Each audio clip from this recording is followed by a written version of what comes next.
With Jesse Simonton, Brent Hubbs, Volquest.com, our positional previews continue on the offensive side of the ball. Wide receivers. Is there enough playmakers in that group for Tennessee, T. Martin, and Jim Chaney this year?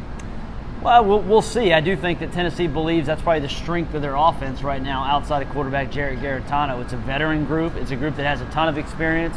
I think more than 200 combined catches when you're talking about Callaway, Brandon Johnson, Juwan Jennings, and then can Josh Palmer kind of emerge and become more of the complete playmaker instead of just the, deep guy who basically was just hitting 9 routes a year ago, averaged 21.01 yards per reception, which would have ranked number 1 in the SEC if he had the minimum catches. The biggest question for me is, does this group have enough speed? Is it too many power forward, small forward types, and not enough diversity? That's something that we clearly see they're attacking in the 2020 class. Right.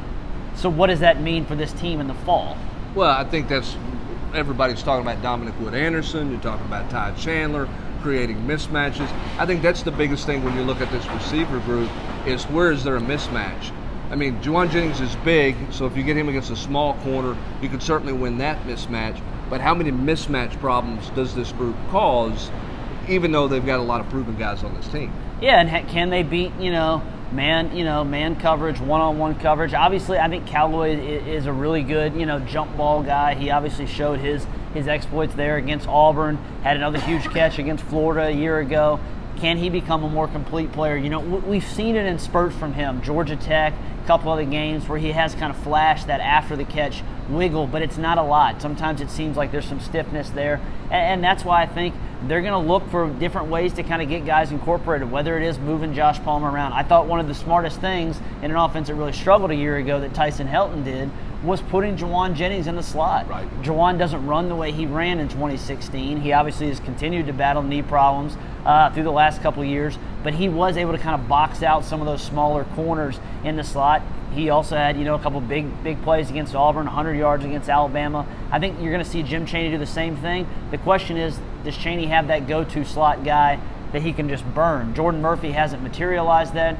We'll see if he can come from it. I'm skeptical that the 2 freshmen are going to be able to get on the field on day 1, but we'll see. They obviously, will be able to compete in training camp for one of those spots. Well, what we know of Jim Chaney is he will take a freshman and he might put a half dozen plays in for him and just kind of build it in slowly for him if he thinks that guy can be a weapon. I think the one thing about this receiver group, while maybe they're not the fastest, they do have size, which goes in their favor.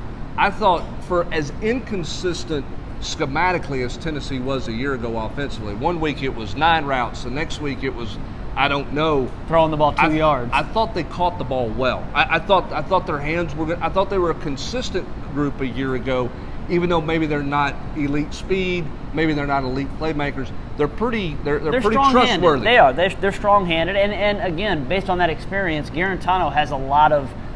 He's taken a lot of reps with these guys, so there's a comfortability there. There's a cohesiveness and kind of a cohesion with that group. What does a guy like Gerard means? He's a guy that came to camp here and ran 4.4 at 200 some odd pounds, jumped 35, 36 inches in the vertical.